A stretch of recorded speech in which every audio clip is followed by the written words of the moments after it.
Zona de denuncia.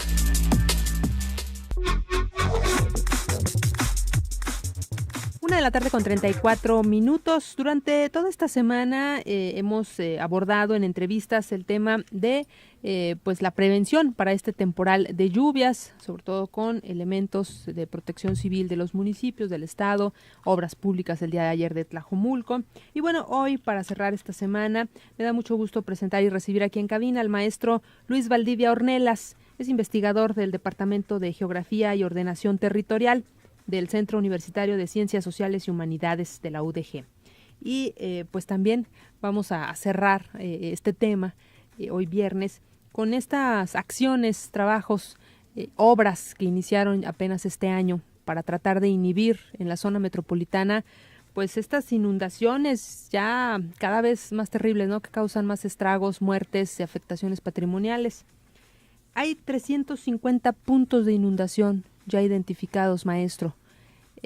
Lo que están haciendo en este momento las autoridades, ¿es lo correcto? ¿Van bien o es todavía insuficiente?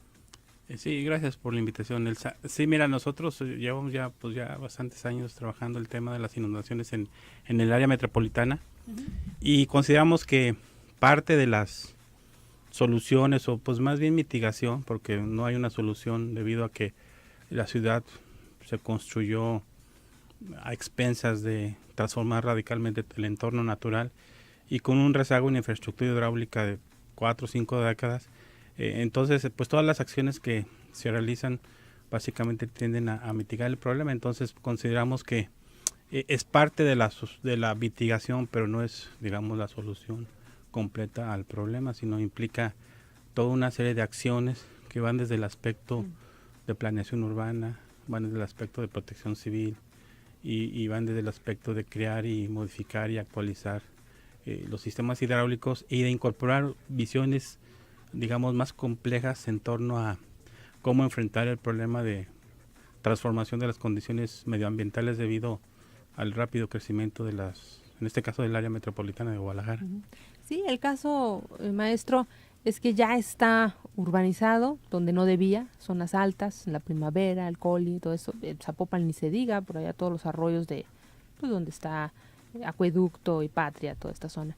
En fin, pero el hecho es, están ahorita haciendo más vasos reguladores o ampliando la capacidad en el DEAN, en San Rafael, acá por Copérnico, antes de Plaza del Sol, pero pues ya lo dijo usted, vamos tarde y es insuficiente. El hecho es que ya está construido, ya está urbanizado, la plancha de concreto. ¿Qué hacer para revertir esa situación? Pues yo pienso que, de entrada, yo pienso que 2 estrategias. La primera es control del crecimiento urbano y cambiar, digamos, la manera en que se ocupan los territorios a través de criterios de, por ejemplo, de respetar las condiciones del drenaje previa, ¿no?, al proceso de urbanización, dejar los sistemas hidráulicos que existían previo al proceso de ocupación. Obviamente eso es muy difícil porque generalmente quieren maximizar, ¿no? Sí. Los inmobiliarios quieren maximizar sus ganancias y pues obviamente se urbanizan las márgenes de los cauces, se transforman los cauces, se convierten en canales. Incluso, por ejemplo, en el caso de Tlajomulco, pues muchos de los canales que se utilizaban, digamos, para las actividades agrícolas desaparecieron y nomás quedaron algunos ejes drenantes que pues en el tiempo de lluvia, con la cantidad de gente que vive, pues completamente son insuficientes, ¿no? Entonces, algunos sistemas hidráulicos les dieron otro sentido. Por ejemplo, el canal de las Pintas, pues era un canal que conducía agua para la ciudad, ¿no? Y ahora se está convirtiendo en un canal que regula las tormentas, pues eso realmente no tiene esa función. Y desafortunadamente, por ejemplo, las partes bajas, porque han seguido levantando los bordes del canal para tratar de incrementar la capacidad, entonces lo que han hecho es que muchos desarrollos queden en zonas bajas, ¿no?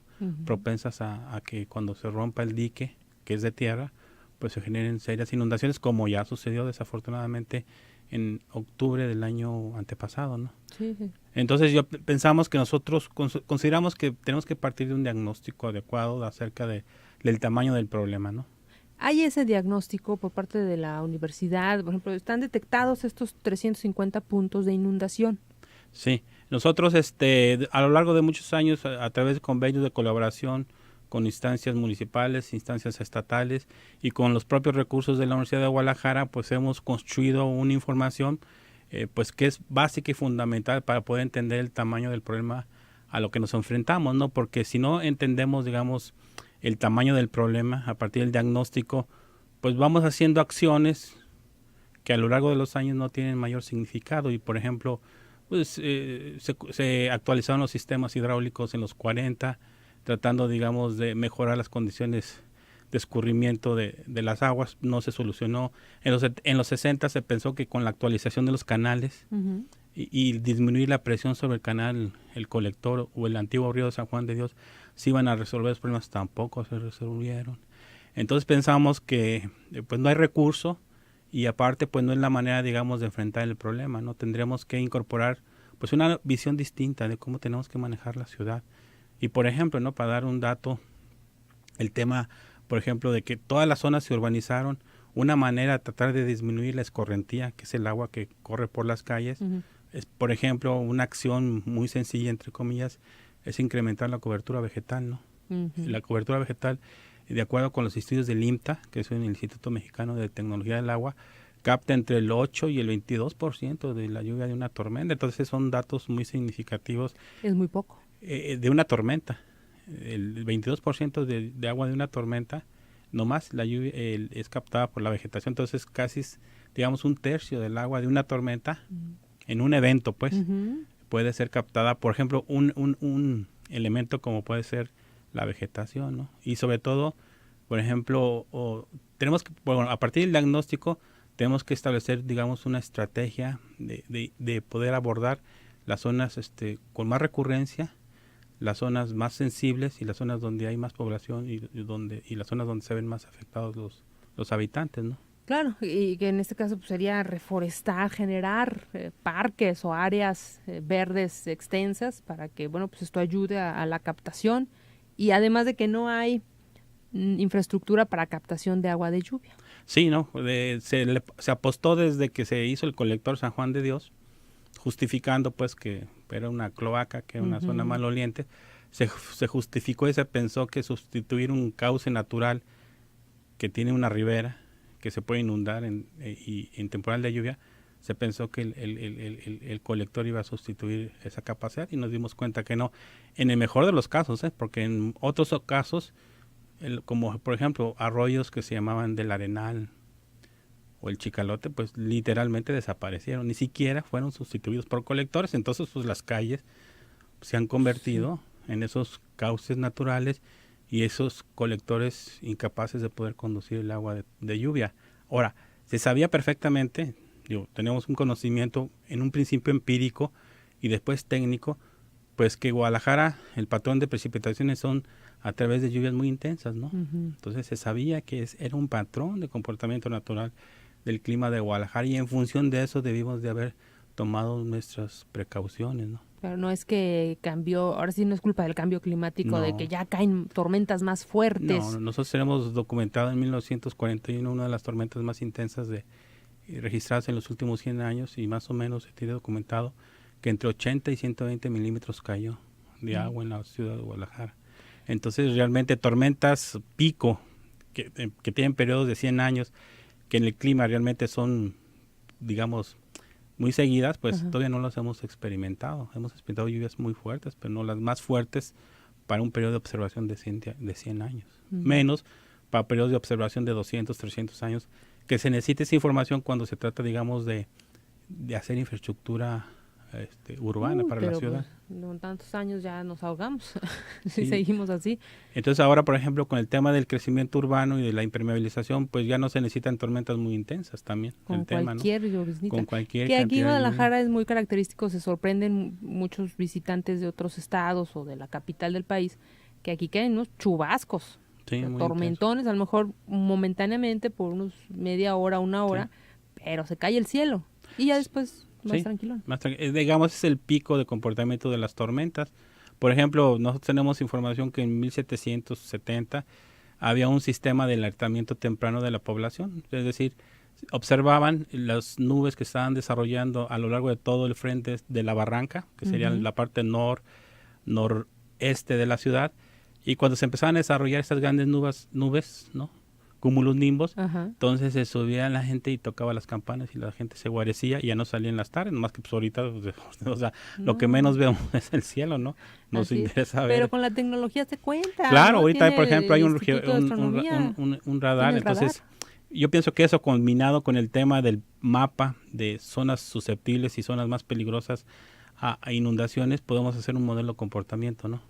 Que ese es, digamos, el objetivo final de estos años de trabajo que estamos teniendo en la Universidad de Guadalajara. Ahorita en estos momentos ya contamos con el diagnóstico completo de la evolución histórica y actual de los fenómenos de inundación en el área metropolitana, que ese es un convenio que ya tenemos ahorita y vamos a hacer una entrega parcial con el Instituto Metropolitano de Planeación, ¿no? Es el IMEPLAN. Ahorita ya, digamos, tenemos entendido perfectamente cómo fue evolucionando el patrón, cuáles son de estos polígonos, cuáles son las zonas que son más recurrentes y cuáles son las zonas donde alcanza más la altura la lámina de agua y obviamente cuáles son las zonas que generan mayor afectación, ya digamos del punto de vista técnico. Muy bien. Maestro Luis Valdivia, es la 1:45, lo invito a una pausa breve y regresamos con usted para seguir platicando sobre este tema y también darle salida a los mensajes que nos envían nuestros radioescuchas.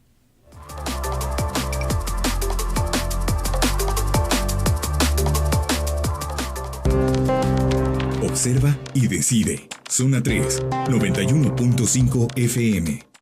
Zona de denuncia. 1:49. Continuamos platicando con el maestro Luis Valdivia Ornelas, investigador del Departamento de Geografía y Ordenación Territorial. Maestro, estábamos platicando, las acciones que están realizando pues son prácticamente una aspirina contra un cáncer, ¿no? Un problema que es complicado, es caro, difícil de enfrentar. Algo en lo que coincidieron todos nuestros invitados a lo largo de la semana es que la basura agrava mucho el problema de las inundaciones, porque a propósito o porque arrastra, ¿no? Pues los cauces en las calles, esta basura y pues genera el problema de los taponamientos. ¿Es así? ¿Es parte de Sí. esta situación? Sí, las inundaciones nosotros decimos que es un fenómeno multifactorial. Pero consideramos que la primera variable fundamental es las transformaciones radicales a las condiciones naturales, pero también hay otros elementos que se suman al problema, por ejemplo, mal diseño de los colectores, transformaciones, digamos un proyecto que está en plano, no se llevó a cabo de manera adecuada ya físicamente, que también nos hemos dado cuenta, incorporación, por ejemplo, de nuevas vialidades que cruzan cauces, también generan como taponamientos, pues por ejemplo la construcción de los pasos de desnivel, en la zona de Colón, se disminuyó las dimensiones del colector, entonces empezó a generar muchos problemas posteriormente. Entonces ha habido acciones que han incrementado el problema y dentro de esas acciones o de esta situación, pues la basura juega también un papel importante, pero no es, digamos, la causa fundamental, ¿no? Simplemente agrava el problema. Por ejemplo, cauces naturales que se convirtieron en canales y estos canales a lo largo de los años se fueron segmentando, pues esa segmentación, en esas zonas donde se segmenta, al tirar la basura y el escombro se generan diques, ¿no? Sí. Y estos diques con el tiempo desbordan. Es lo que se da mucho, por ejemplo, en Arelánes Tapatíos o en Arroyo Seco en Toluquilla, ¿no? Que no son ejes únicos, sino cada desarrollo urbano transformó y alteró de manera distinta el cauce natural. Y eso debe haber sido una responsabilidad directa de la autoridad, de que al identificar los ejes principales debe haber una política de protección total y absoluta. Y eso se estableció en los 70, pero no se hizo. O sea que toda esta información se conoce y se debe haber aplicado desde mucho antes de este boom del crecimiento desordenado. Sí, a partir del 2000 nosotros tenemos 5,000 y pico eventos de inundación, históricamente desde 1907, pero el 70% es a partir del 2000. Entonces aquí se concentra la mayor cantidad y eso directamente vinculado con las severas transformaciones a las condiciones del régimen. Nosotros le llamamos, la palabra que utilizamos es el régimen hidrológico, ¿no? Claro, mencionaban la construcción de cotos. Sí, los cotos, por ejemplo, la barda perimetral, pues es un dique para la digamos, la traslación natural del agua, ¿no? Entonces se generan zonas anómalas de acumulación, por ejemplo, en la zona de Ramón Corona, a un costado de la base aérea, y ahí hace algunos años se registró formación de grietas, ¿no? Entonces es otro problema muy serio que se tiene en la zona de Tezistán, que la acumulación anómala de agua activa los procesos de formación de agrietamientos. Eso es peligroso. Sí, eso es peligroso porque ya de por sí es un área con un comportamiento natural, ¿no? Y luego las transformaciones radicales o la construcción de cotos que convierten pues en diques naturales. Por ejemplo, en la zona del húmedo se está construyendo cotos que está haciendo que todo el agua que viene en este Estipac no tenga salida al Río Blanco. Entonces ahí se presentan inundaciones y hace como unos 3 o 4 años se presentaron grietas porque se genera la inundación, se genera un fenómeno que se llama presión de poro y se activan las zonas de debilidad que ya existen de manera natural en la Pómez, ¿no? Que es un suelo muy deleznable, ¿no? Muy frágil. Maestro, nos comentan, Rocío Guadalupe quiere saber o que le aclaren si el vaso regulador del DEAN es solo para aguas pluviales o de qué otro tipo. Lo que pasa es que ahí se mezclan las aguas también de cloacales, ¿no? Las que vienen también en un colector, pero también hay que imaginar que uno dice, es que es un vaso regulador, aunque no tuviera conexión, por ejemplo, con colector, toda el agua que se precipita de lluvia cae a la calle. Y en la calle hay una enorme cantidad incluso hasta de toxinas. Entonces, en realidad, eso de decir que es agua de lluvia la que se acumula en los vasos reguladores, pues no.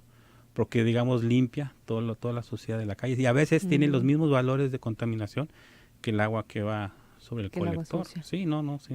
Que es otro problema muy serio. No nomás es el problema de la cantidad de agua, sino también el problema de la calidad de agua, ¿no? Claro. Que existe también. Entonces, cuando se presentan las inundaciones, pues hay un problema también que tiene que ver con el tema de la salud.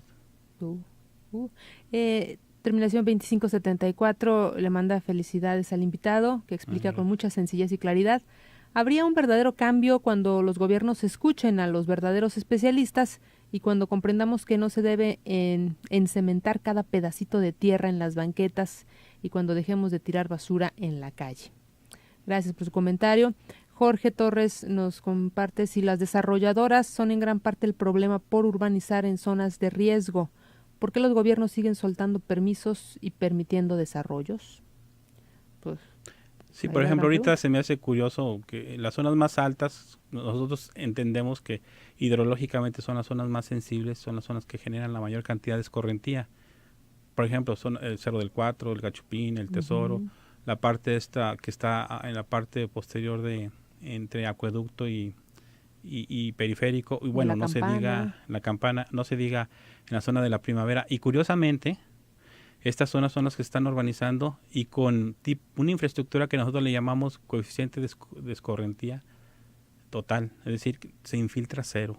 Es decir, grandes superficies para estacionamiento, grandes naves industriales, grandes centros comerciales, entonces eso es completamente ilógico. Sí, y ahora sí que ni un arbolito. Y sin ni un siquiera arbolito. Una jardinera, algo. Entonces toda la infraestructura que se hizo en los 50, porque la autoridad sabía que había un problema muy serio del agua que ellos le llamaban el agua bronca, ¿no? Que venía de las partes de afuera y entraba a la ciudad y arrastraba mucha pomes y colmataba las bocas de tormenta.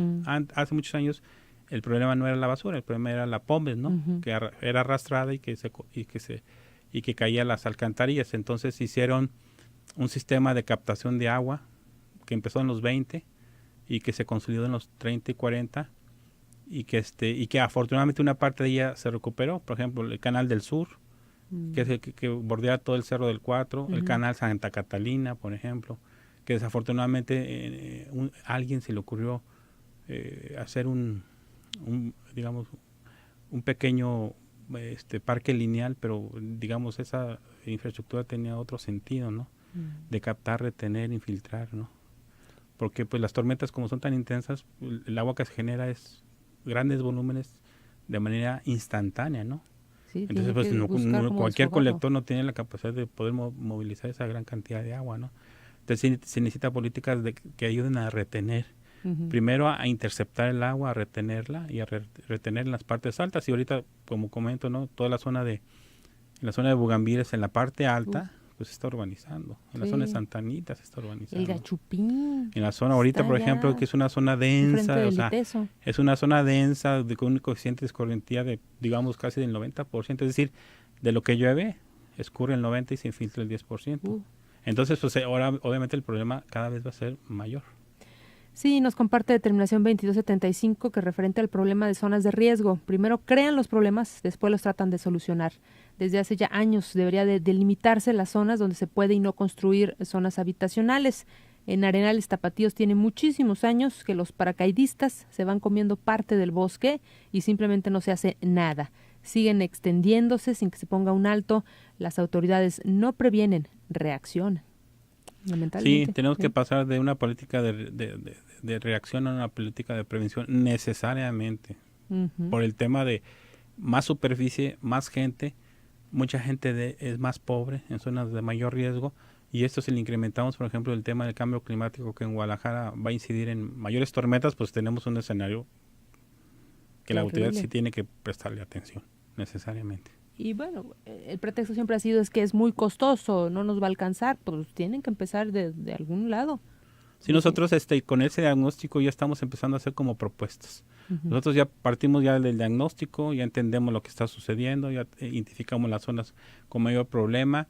Entonces, a partir de ahí, nosotros estamos haciendo una valoración de las condiciones económicas, sociales, y vamos a incorporar, hay una palabra técnica que se llama resiliencia, es decir, la capacidad que tiene la sociedad de poder hacer frente a los fenómenos naturales, y la estrategia es pues, precisamente que se establezca una política de prevención ante las emergencias que, desafortunadamente, Guadalajara pues está en una zona muy inestable de cualquier punto de vista, ¿no?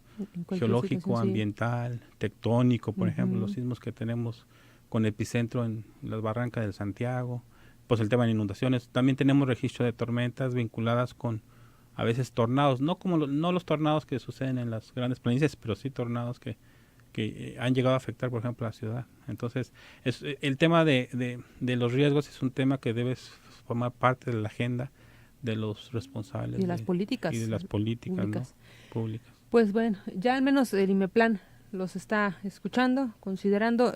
Maestro Luis Valdivia, le agradezco mucho. Puntualidad informativa. Canal Continental de Noticias. Cada hora.